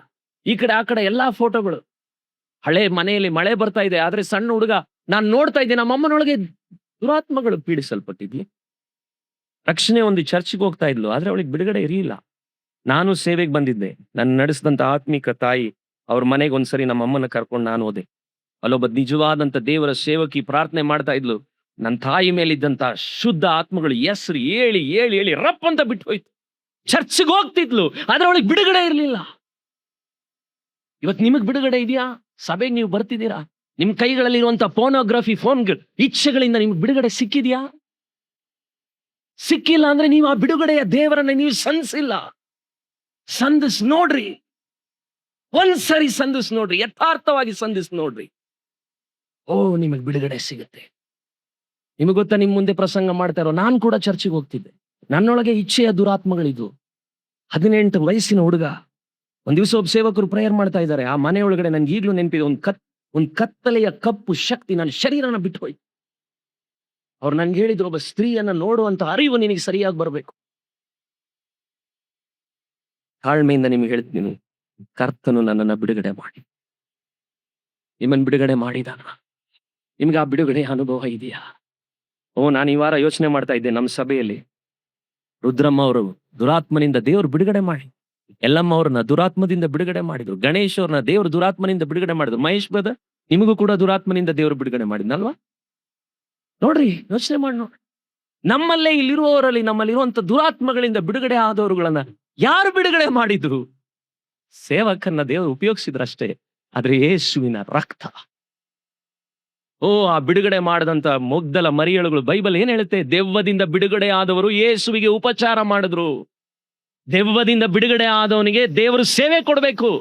ಸೇವೆಗಳನ್ನ ನೀವು ಮಾಡ್ಲಿಕ್ಕೆ ಉಪಯೋಗಿಸಲ್ಪಟ್ಟಿಲ್ಲ ಅಂದ್ರೆ ನಿಮ್ಮ ಬಿಡುಗಡೆಯನ್ನ ನೀವು ಪ್ರಶ್ನೆ ಮಾಡಬೇಕು. ಯಾಕಂದ್ರೆ ಬಿಡುಗಡೆ ಹೊಂದಿದವಂತ ಜನರುಗಳಿಗೆ, ಇಲ್ಲದೆ ಇರೋರಿಗೆ ಬಿಡುಗಡೆಯ ಬಗ್ಗೆ ಹೇಳ್ಬೇಕು. ಆ ಬಿಡುಗಡೆ ಇವತ್ತು ನಾವು ನೀವು ಅನುಭವಿಸಿದ್ವಿ. ನಮ್ಮ ವಂಶ ಪಾರಂಪರ್ಯಗಳ ನಾಯರ್ ಪಾಪ ಶಾಪದ ಕಟ್ಟುಗಳು ನಾನು ಯೋಚನೆ ಮಾಡ್ತಿದ್ದೆ, ಈ ವಾರನೂ ನಮ್ಮ ವಂಶಗಳೆಲ್ಲ ಸುತ್ತಾ ಇದ್ದಾವೆ, ಬರೀ ಪುಣ್ಯಕ್ಷೇತ್ರಗಳಲ್ಲೇ ಸುತ್ತಾ ಇದೆ. ಒಂದ್ ವೇಳೆ ರಕ್ಷಣೆ ಒಂದೇ ಇದ್ರೆ ನಾನು ಸುತ್ತಾ ಇದ್ನೇನೋ. ಅದಕ್ಕೆ ಅಂತಹ ಶಾಪದ ಕಟ್ಟುಗಳಿಂದ ನಮ್ಮ ಹಣಗಳನ್ನ ಅನಾಥರುಗಳಿಗೆ ಖರ್ಚು ಮಾಡೋದಕ್ಕೆ ಯೋಚನೆ ಮಾಡ್ತಾ ಇಲ್ಲ ನಾವುಗಳೆಲ್ಲ. ನಮ್ಮ ಹಣಗಳು ಇವತ್ತು ಪಾಪ ಶಾಪದ ಬಂಧನಗಳಲ್ಲಿ ಮುಳುಗಿರುವಂತ, ಬಿಡುಗಡೆ ಕೊಡದೇ ಇರುವಂತ ಅವುಗಳ ಹತ್ರ ಹೋಗಿ ಚೆಲ್ತಾ ಇದ್ದೀವಿ. ಆದ್ರೆ ಸ್ವಾಮಿ ನಮ್ಮನ್ನ ನಿಮ್ಮನ್ನ ಬಿಡುಗಡೆ ಮಾಡಿದ್ನಲ್ಲ. ಇವತ್ತು ಯಾವ ಚಟದಿಂದಲೋ ಯಾವುದಾದ್ರೂ ಬಂಧನಗಳಿಂದ ನೀವೇನಾದ್ರೂ ಹಾದು ಹೋಗ್ತಾ ಇದ್ರೆ, ನನಗೆ ಗೊತ್ತಿಲ್ಲ ನಿಮ್ಮ ಸೀಕ್ರೆಟ್ ಹೋರಾಟಗಳು, ಆದ್ರೆ ನಾನು ನಿಮಗೆ ಬಹಳ ಧೈರ್ಯವಾಗಿ ಒಂದನ್ನ ಹೇಳ್ತಾ ಇದ್ದೇನೆ, ಆ ರಕ್ತ ಇವತ್ತು ನಿಮ್ಮನ್ನು ಬಿಡುಗಡೆ ಮಾಡುತ್ತೆ. ಆ ರಕ್ತದ ಬಳಿಯಲ್ಲಿ ಯಥಾರ್ಥವಾಗ್ಬೇಕು. ನಿಮ್ಮ ಮೇಲೆ ದೋಷಾರೋಪಣೆಯಿಂದ ಹೇಳ್ತಾ ಇಲ್ಲ, ಆ ರಕ್ತ ಇವತ್ತು ನಿಮಗೂ ಬಿಡುಗಡೆ ಕೊಟ್ಟೆ ಕೊಡುತ್ತೆ. ಕೆಲವು ಸಾರಿ ಇಚ್ಛೆಗಳಿಂದ ನೀವು ಬಾಧೆ ಪಡೆದಿರ್ಬೋದು, ಆದ್ರೆ ನಿಮ್ಮೊಳಗಡೆ ಕೆಟ್ಟ ಕೋಪಗಳಿರ್ಬೋದು. ಕೆಲವು ಸಾರಿ ಚಾಡಿ ಹೇಳುವಂತ ಗುಣಗಳು ನಮ್ಗಿರ್ಬೋದು. ಅದು ಯಾವುದೇ ವಿಷಯಗಳಾಗಿದ್ರು ಕೂಡ ಸ್ವಾಮಿ ಅದನ್ನ ನಾವು ಅರ್ಥ ಮಾಡ್ಕೊಂಡು ಕೇಳುವಾಗ ಆತನು ಬಿಡುಗಡೆ ಮಾಡೇ ಮಾಡ್ತಾನೆ. ಕೊಲೊಸ್ಸೆ 2ನೇ ಅಧ್ಯಾಯದಲ್ಲಿ ನೋಡ್ರಿ, 14 ವಾಕ್ಯದಲ್ಲಿ ಆ ವಾಕ್ಯ ಅದಕ್ಕೆ ಹೇಳಿದ್ದು. ಕೊಲೊಸ್ಸೆ 2ನೇ ಅಧ್ಯಾಯ ಎಂಥ ಅದ್ಭುತವಾದಂತ ವಾಕ್ಯ ಅದು. ಕೊಲೊಸ್ಸೆ 2ನೇ ಅಧ್ಯಾಯದಲ್ಲಿ ಏನ್ ಹೇಳುತ್ತೆ? 14ನೇ ವಾಕ್ಯದಲ್ಲಿ, ನಮ್ಮ ಅಪರಾಧಗಳನ್ನೆಲ್ಲ ಏನ್ ಮಾಡಿದ್ನಂತೆ? ಕ್ಷಮಿಸಿ, ನಮ್ಮ ಮೇಲೆ ದೋಷಾರೋಪಣೆ ಮಾಡಿದ್ದಂತ ಆಜ್ಞಾರೂಪವಾಗಿದ್ದಂತ ಪತ್ರವನ್ನ ಏನ್ ಮಾಡಿದ್ನು? ಕೆಡಿಸಿದ್ನು. ನೋಡ್ರಿ, ನಮ್ಮ ಮೇಲೆ ಲೀಗಲ್ ಆಗಿ ಕೇಸ್ಗಳಿತ್ರಿ. ನಮ್ಮ ಮೇಲೆ ನಾವು ಮಾಡಿದ ಪಾಪ ಗೌರ್ಮೆಂಟ್ಗೋ ಜನರಿಗೂ ಅಲ್ಲ, ದೇವರಿಗೆ ವಿರುದ್ಧವಾಗಿ ನಾವು ಕೇಸ್ಗಳು ಹಾಕೊಂಡು ನಾವು ಕ್ರಿಮಿನಲ್ಗಳು ದೇವರಿಗೆ ವಿರುದ್ಧವಾಗಿ. ಆದ್ರೆ ಆ ದೋಷಾರೋಪಣೆ ಮಾಡಿದಂತ ಆಜ್ಞಾರೂಪವಾಗಿದ್ದ ಪತ್ರವನ್ನ ದೇವರೇನ್ ಮಾಡಿದ್ನಂತೆ? ಕೆಡಿಸಿ ಅದನ್ನ ಎಲ್ಲಿಗೆ ಜಡಿದ್ನಂತೆ? ಶಿಲುಬೆಗೆ ಜಡಿದು. ಶಿಲುಬೆಗೆ ಜಡಿದು ಇಲ್ಲದಂತ ಆಗಿ ಏನ್ ಮಾಡಿದ್ನಂತೆ? ಮಾಡಿದನು. ಆತನು ದೊರೆತನಗಳನ್ನ, ಅಧಿಕಾರಗಳನ್ನ ನಿರಾಯುಧರನ್ನಾಗಿ ಮಾಡಿ ಜಯೋತ್ಸವ ಮಾಡುತ್ತಾನೋ ಎಂಬಂತೆ ಶಿಲುಬೆಯ ಮೇಲೆ ಅವುಗಳನ್ನ ಏನ್ ಮಾಡಿದ್ನಂತೆ? ಜಯಿಸಲ್ಪಟ್ಟವುಗಳನ್ನಾಗಿ ಮೆರೆಸುತ್ತಾ ತೋರಿಸಿದ. ಅವತ್ತಿನ ಕಾಲದಲ್ಲಿ ಈ ವಾಕ್ಯ ಹೇಳಲಿಕ್ಕೆ ಕಾರಣ ಏನು? ಒಬ್ಬ ರಾಜ ಏನಾದ್ರೂ ಬೇರೆ ಊರಿನಲ್ಲಿ ಹೋಗಿ ಅವನೇನಾದ್ರೂ ಗೆದ್ದು ಬಂದ್ರೆ, ಅವನು ಗೆದ್ದು ಬಂದಂತ ಕಮಾಂಡರ್ ಆ ಪಟ್ಟಣದ ಒಳಗಡೆ ಎಂಟ್ರಿ ಆಗ್ತಿದ್ದಂಗೆನೆ ಅವನ ಎದೆ ಮೇಲಿರುವಂತ ಎಲ್ಲಾ ಪದಕಗಳ ತರ ಇರುವಂತ ವಸ್ತುಗಳನ್ನ, ಶೀಲ್ಡ್ ಗಳನ್ನ ಎಲ್ಲ ತೆಗೆದು ಬಿಸಾಕಿ ಬರೀ ಬಟ್ಟೆಯಲ್ಲಿ ಎದೆ ಹೊಡ್ಕೊಂಡು ಬರ್ತಾನೆ. ಹಳೇ ನೀವು ಗ್ರೀಕ್ ಹೀರೋಗಳು ನೋಡಿದ್ರೆ ಎದೆ ಹೊಡ್ಕೊಂಡು ಅವ್ರು ಬರುವಾಗ ಅರ್ಥ ಏನಂದ್ರೆ, ಅವ್ರು ಇನ್ ಮುಂದೆ ಯಾವ ಊರಿನ ನರಪಿಳ್ಳೆ ಕೂಡ ನಮ್ಮನ್ನ ಏನ್ ಮಾಡಕ್ಕಾಗಲ್ಲ, ಮುಟ್ಟಕ್ಕಾಗಲ್ಲ. ನಾವು ಅವ್ರನ್ನೆಲ್ಲ ಹೊಡೆದು ಉರುಳಿಸಿ ಏನ್ ಮಾಡಿದೀವಿ? ಬಂದಿದೀವಿ. ನಿಮಗೆ ಗೊತ್ತಾ, ಅಲ್ಲಿ ಬಳಸಿರುವ ಪದ ನಿರಾಯುಧರನ್ನಾಗಿ ಮಾಡಿ, ಡಿಸ್ಆರ್ಮ್ಡ್. ಅವ್ರ ಮೇಲಿರುವಂತ ಎಲ್ಲವನ್ನ ನಾವೇನ್ ಮಾಡಿದ್ವಿ? ನಿರ್ಮೂಲ ಮಾಡಿದ್ವಿ. ನಿಜವಾಗ್ಲೂ ಶಿಲುಬೆಯಲ್ಲಿ ನಡೆದಿದ್ದೇನ್ ಗೊತ್ತಾ? ಏಸು ಸ್ವಾಮಿ ಸೈತಾನನಿಗೆ ವಿರುದ್ಧವಾಗಿ ಹೋರಾಡಿ ನಮ್ ಪರವಾಗಿ ನಿಮ್ ಪರವಾಗಿ ಗೆದ್ದು ಆತನು ಬೆತ್ತಲೆಯಾಗಿ ತೂಗಾಕಲ್ಪಟ್ಟಿದ್ದರ ಗುರುತು ಅವಮಾನ ಅಲ್ಲ, ಜಯದ ಗುರುತದು. ಆ ರಾಜ ಹೇಗೆ ಬಟ್ಟೆಯನ್ನ ತೆಗೆದು ಕಿತ್ಕೊಂಡು ಅವನ ಆಚೆ ಬರ್ತಾನೋ, ನಾನು ಸಣ್ಣವನಿದ್ದಾಗ ಕ್ರಿಕೆಟ್ ಪ್ರೇಮಿ ನಾನು, ಈಗ್ಲೂ ನೆನಪಿದೆ. ಒಂದ್ಸರಿ ಒಂದ್ ಮ್ಯಾಚ್ ಗೆದ್ದಿದ್ದು ಅಷ್ಟೇ, ಸೌರವ್ ಗಂಗೂಲಿನೋ ಏನೋ ಅನ್ಕೊಂತೀನಿ, ತೆಗ್ದ ಟೀ ಶರ್ಟ್ನ. ನೋಡಿದೀರಾ ಆ ಮ್ಯಾಚ್ ನೀವು? ನನ್ನಂಗ್ ನೀವು ನೋಡಲ್ಲ ಕ್ರಿಕೆಟ್ ಮ್ಯಾಚು. ನಮ್ಮಮ್ಮನ ಮನೆ ಬೀಗ ಹಾಕ್ಬಿಟ್ಟು ಹೋಗಿ ಕುತ್ಕೊಂತಿದ್ದೆ ರಾತ್ರಿ ಫುಲ್ಲು. ಇವಾಗ ನನಗೆ ಅರ್ಧ ಗಂಟೆ ಕುತ್ಕೊಳಕ್ ಅದ್ ಮನಸ್ಸು ಬರಲ್ಲ, ಯಾಕಂದ್ರೆ ಅದಕ್ಕೆ ನಾನು ಗುಲಾಮ ಆಗ್ಬಿಟ್ಟಿದ್ದೆ. ಅದು ಇಲ್ದೆ ಅದ್ ಮ್ಯಾಚ್ ಎಲ್ಲಿದ್ರು ನಾನು ಕುತ್ಕೊಳ್ಳೇಬೇಕು, ನಾನು ಕಮೆಂಟ್ರಿ ಕೇಳ್ತಾನೆ ಇರ್ಬೇಕು. ನನಗೆ ಸ್ಪೋರ್ಟ್ಸ್ ಐಡಲ್ ಅನ್ನೋದೇ ನನಗೆ ಗೊತ್ತಿರಲಿಲ್ಲ. ಬೇಕು ಸ್ಪೋರ್ಟ್ಸ್, ಆದ್ರೆ ಸ್ಪೋರ್ಟ್ಸೇ ನನ್ನನ್ನ ಲೀಡ್ ಮಾಡ್ತಾ ಇದೆ ಅಂದ್ರೆ ಸ್ಪೋರ್ಟ್ಸ್ ಇಸ್ ಅನ್ ಐಡಲ್. ಯಾವ್ದು ಬೇಕಾದ್ರೂ ನಮಗೂ ನಿಮ್ಗೂ ವಿಗ್ರಹ ಆಗ್ಬೋದು, ಆದ್ರೆ ಸ್ವಾಮಿಯ ಕರುಣೆ. ನಾನು ನಿಮ್ಗೆ ಹೇಳ್ತಾ ಇದ್ದೀನಿ, ಅವತ್ತು ಆ ಗಂಗೂಲಿ ಬಟ್ಟೆ ತೆಗೆದಾಗ ಅರ್ಥ ಏನು? ಮಾರನೇ ದಿವಸ ಎಲ್ಲರೂ ಹೇಳಿದ್ರು ಹಂಗೆ ಹಿಂಗೆ ಮಾಡ್ಬಿಟ್ರಪ್ಪ. ಇವತ್ತಿಗೂ ಮಾತಾಡ್ತಾರೆ, ಗಂಗೂಲಿ ನಾಚಿಕೆ ಇಲ್ದೆ ಬಟ್ಟೆ ತೆಗೆದ್ಬಿಟ್ಟ ಅಂತ. ಬಂಗಾಳಿ ದಾದಾ ಅಂತೆ ಅವನು. ಅವನ್ ಬಾಡಿ ನೋಡಿದ್ರೆ ಪಾಪ ನೋಡಕ್ಕಾಗಲ್ಲ, ಪಾಪ ಹಂಗಿದ್ದ. ಆದ್ರೆ ಬಟ್ಟೆ ತೆಗೆದಾಗ ಏನ್ ಅರ್ಥ? ಇಂಡಿಯಾಗೆ ಏನ್ ಸಿಕ್ಕಿದೆ ಅರ್ಥ ಆಗ್ಸೋವಾಗ ನಿಮ್ಗೆ ಹೇಳ್ತಾ ಇದ್ದೀನಿ, ಇಲ್ಲಿ ನಡೆದಿದ್ದದೆ. ಯೇಸು ಶಿಲುಬೆಯಲ್ಲಿ ಆತನು ಎಲ್ಲವನ್ನ ಜಡಿದು ಇಲ್ಲದಂತಾಗ ಮಾಡಿ ನಿರಾಯುಧರನ್ನಾಗಿ ಮಾಡಿದ. ಆತನು ಬೆತ್ತಲೆಯಾಗಿ ನಿಂತಾಗ ನೀವು ನಾವು ನೋಡ್ಬೇಕಾಗಿರೋದು, ಅಯ್ಯೋ ಕಣ್ಣೀರಿಂದ ಮಾತ್ರ ಅಲ್ಲ, ನನ್ನ ಮೇಲಿದ್ದಂತ ಎಲ್ಲಾ ಕೇಸ್ದು ದೇವರು ಒಡೆದು ಉರುಳಿಸ್ಬಿಟ್ಟ. ಈ ವಾರದಲ್ಲೂ ನಾನು ಯೋಚನೆ ಮಾಡ್ತಾ ಇದ್ದೆ, ನನ್ನ ಹಳೆಯ ಪಾಪಗಳು ಮತ್ತೆ ನನಗೆ ಜ್ಞಾಪಕ ಬರ್ತಾ ಇತ್ತು. ನಿಮಗೆ ವಾಕ್ಯ ಹೇಳಕ್ ಮುಂಚೆ ನನಗೂ ಮತ್ತೆ ಜ್ಞಾಪಕ ಬರುತ್ತೆ, ಸಣ್ಣವು ದೊಡ್ಡವು ಎಲ್ಲ ಜ್ಞಾಪಕ ಬರುತ್ತೆ. ಅವಾಗ ಮತ್ತೆ ನನಗೆ ನೆನಪಾಯ್ತು ಆ ಹಾಡು, ಓ ತನ್ನ ರಕ್ತದಿಂದ ನನ್ನನ್ನ ಮಗನಾಗಿ ಆತನು ಪರಿಗಣಿಸಿದ. ಹಲ್ಲೆಲೂಯಾ. ಆ ಅರಿವು ನಿಮ್ ಮೈಂಡ್ಗೆ ಬರ್ಬೇಕು. ಯಾವಾಗ್ಲೂ ದೋಷಾರೋಪಣೆಯಲ್ಲೇ ಮುಳುಗಬಾರ್ದು. ಅವತ್ತು ಮಾರ್ಟಿನ್ ಲೂಥರ್ಗೆ ಸೈತಾನ ಮಾಡ್ತಾ ಇದ್ದಿದ್ ಕಾರ್ಯ ಏನು? ನೀನ್ ಅದ್ ಮಾಡ್ದೆ, ನೀನ್ ಇದ್ ಮಾಡ್ದೆ, ಇದ್ ಮಾಡ್ದೆ, ಅದ್ ಮಾಡ್ದೆ. ಮಾರ್ಟಿನ್ ಲೂಥರ್ ದಿಢೀರ್ ಅಂತ ಯಾವಾಗ್ಲೂ ಸೈತಾನ ಹತ್ರನೇ ಮಾತಾಡೋನಂತೆ. ಅವನ್ ರೂಮ್ ನಲ್ಲಿ ಅವನ್ ಪಾಪಗಳೆಲ್ಲ ಗೋಡೆ ಮೇಲೆ ತೋರಿಸಿದ್ದು ಮೊದ್ಲು ನಾನು ನಿಮ್ಗೆ ಹೇಳಿದ್ದೆ. ಆದ್ರೆ ಯೇಸುವಿನ ರಕ್ತ ಒಂದ್ ಪೇಂಟ್ ತರ ಅವನ ಪಾಪಗಳನ್ನೆಲ್ಲ ಏನ್ ಮಾಡ್ಬಿಡ್ತಂತೆ, ಅಳಿಸ್ಬಿಡ್ತು. ಅವಾಗ ಅವನು ಹೇಳಿದಂತೆ, I am cleansed by the blood of the lamb. ಇವತ್ತು ಅದಕ್ಕೆ ನಾನು ಹೇಳ್ತಾ ಇದ್ದೀನಿ, ನಮ್ಮ ಕುಟುಂಬದಲ್ಲಿ ಯಾವುದೇ ಪಾಪಗಳನ್ನ ಮಾಡಿ ನಾವು ಬದುಕಿ ಇವತ್ತು ಈ ಊರಿನಲ್ಲಿ ನಾನು ಕೆಲವು ನಿಮ್ಗೆ ಹೇಳಕ್ಕಾಗಲ್ಲ, ಅಂತ ಘೋರವಾದಂತ ಪಾಪಗಳಲ್ಲಿ ಮುಳುಗಿದ್ದ ನಮ್ಮನ್ನ ಮತ್ತೆ ಸಮುದಾಯ ಅವನ ಅವ್ರ ಮಗ, ಅವನ ಇವಳ ಮಗ, ಅವನ ಆ ರೀತಿ ಅಂತ ಹೇಳ್ಬೋದು. ಆದ್ರೆ ರೈಲಲ್ಲಿ ಓಡಾಡುವಾಗ ಗತ್ತಿಂದನೇ ಓಡಾಡ್ತೀವಿ.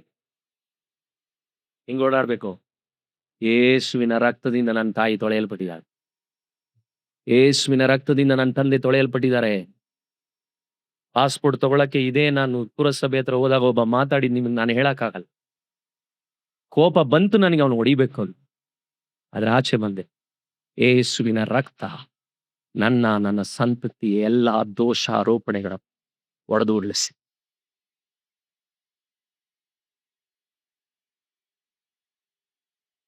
ನೀವು ಕೂಡ ಅದೇ ಅರಿವಿನಲ್ಲಿ ಬದುಕಬೇಕು. ನಿಮ್ ಸಮುದಾಯ, ಜನರು, ಗಂಡ ಸತ್ತೋರು, ಏನೆಲ್ಲ ಟೈಟಲ್ಗಳನ್ನ ಜನ ನಿನ್ಗೆ ಹೇಳ್ಬೋದು. ನಿನ್ ಟೈಟಲ್ ಅದಲ್ಲ. ರಕ್ತದಿಂದ ಪರಿಗಣಿಸಿದ ಮಗ ನೀನು. ರಕ್ತದಿಂದ ತೊಳೆಯಲ್ಪಟ್ಟವ್ರನ್ನ. ಆ ಹಕ್ಕು ಜಗತ್ನಲ್ಲಿ ಯಾರಿಗೂ ಇಲ್ಲ. ಅದು ಒಂದು ಒಳ್ಳೆ ಹೆಮ್ಮೆ ಆಗಿರ್ಬೇಕು. ಆ ಹೆಮ್ಮೆ ಯಾವ್ದು ಗೊತ್ತಾ? ಪರಿಶುದ್ಧವಾದಂತ ದೇವರು ಕೊಂಡುಕೊಂಡಂತಹ ರಕ್ತದ ಮಹಿಮೆ. ಹಾಗಾಗಿ ದೇವರ ಮಕ್ಕಳೇ, ಆ ಜಯದ ವಸ್ತ್ರ ಇವತ್ತು ನಿಮ್ಮನ್ನ ತೊಡಿಸ್ಬೇಕು. ಒಂದ್ಸರಿ ಒಬ್ಬ ಪ್ರಸಂಗಿ ಹೀಗೆ ಮಾಡ್ತಿದ್ರಂತೆ. ಅವ್ರ ಪ್ರಸಂಗದಲ್ಲಿ ಹೇಳುವಾಗ ಹೇಳಿದ್ರಂತೆ, ಎಲ್ಲಾ ಜನರುಗಳ ಪಾಪಕ್ಕೆ ಆ ರಕ್ತವು ಬಲಿಯಾಯಿತು ಅಂತ ಹೇಳಿದ್ನು. ಅದಕ್ಕೆ ಆ ಹುಡುಗ ಹೇಳಿದ್ನಂತೆ, ಅಲ್ಲೆಲ್ಲೋ ಯೇಸು ಸ್ವಾಮಿ ಇಸ್ರಾಯೇಲ್ನಲ್ಲಿ ಒಂದು ಸಣ್ಣ ಕುರಿ ತರ ಪ್ರಾಣ ಕೊಟ್ಟಿದ್ದು ಒಬ್ಬ ವ್ಯಕ್ತಿ ಜಗತ್ತಿನ ಎಲ್ಲಾ ಪಾಪಗಳನ್ನ ಹೇಗೆ ವಾಸಿ ಮಾಡುತ್ತೆ ಸರ್? ಹೇಗೆ ನಿವಾರಣೆ ಮಾಡಕ್ಕಾಗುತ್ತೆ? ಆ ಪ್ರಸಂಗಿ ಅವತ್ತು ಗುಡುಗ್ಬಿಟ್ರು. ಆ ಪ್ರಸಂಗಿ ಹೇಳದಂತ ಮಾತೇನ್ ಗೊತ್ತಾ? ಈ ಲೋಕದ ಎಲ್ಲಾ ಸಮಸ್ತ ಜೀವರಾಶಿಗಳನ್ನ, ಪರ್ವತ ಗುಡ್ಡಗಳನ್ನ, ಸಕಲ ಜೀವ ಜಂತುಗಳನ್ನ, ಮಿಡತೆಯಿಂದ ಹಿಡಿದು ಮೃಗಗಳಿಂದ ಹಿಡಿದು ಆನೆಯಿಂದ ಹಿಡಿದು ಒಂಟೆಯಿಂದ ಹಿಡಿದು ಎಲ್ಲಾ ಸಮಸ್ತ ಜೀವರಾಶಿಗಳನ್ನ ನೀನ್ ತೆಗೆದು ಒಂದು ತಕ್ಕಡಿಯಲ್ಲಿ ಹಾಕು. ಆ ಕಡೆ ತಕ್ಕಡಿಯಲ್ಲಿ ಯೇಸುವನ್ನ ನೀನಿಟ್ರೆ ಯೇಸು ಅವೆಲ್ಲವನ್ನ ಮೀರಿಸಿ ನಿಲ್ಲುವಂತಹ ದೇವರು ಅಂತ. ಅವುಗಳೆಲ್ಲವನ್ನ ಮೀರಿಸಿ ನಿಂದಂತಹ ಯೇಸು ಕ್ರಿಸ್ತ.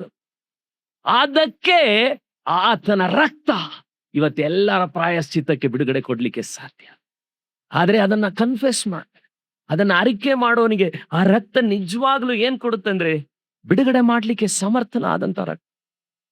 ಇವತ್ತು ಆ ರಕ್ತದ ಬಳಿಯಲ್ಲಿ ನಾವು ಕೃತಜ್ಞತೆಯಿಂದ ಥ್ಯಾಂಕ್ಸ್ ಹೇಳ್ಬೇಕು. 2 ನಿಮಿಷ ಕಣ್ಗಳನ್ನು ಮುಚ್ಚಿ ಹೇಳ್ತೀರಾ, ದೇವರೇ ನಿನ್ನ ರಕ್ತ ನನ್ನ ಬಿಡುಗಡೆ ಮಾಡಿದ್ದಕ್ಕೆ ಸ್ತೋತ್ರ. ನನ್ನ ಪಾಪಗಳಿಂದ, ನನ್ನ ಶಾಪಗಳಿಂದ, ನನ್ನ ಜೀವಿತದಲ್ಲಿ ಮಾಡಿದಂತ ಎಲ್ಲಾ ಮೇಲುಗಳಿಗಾಗಿ ಸ್ತೋತ್ರ. Thank you.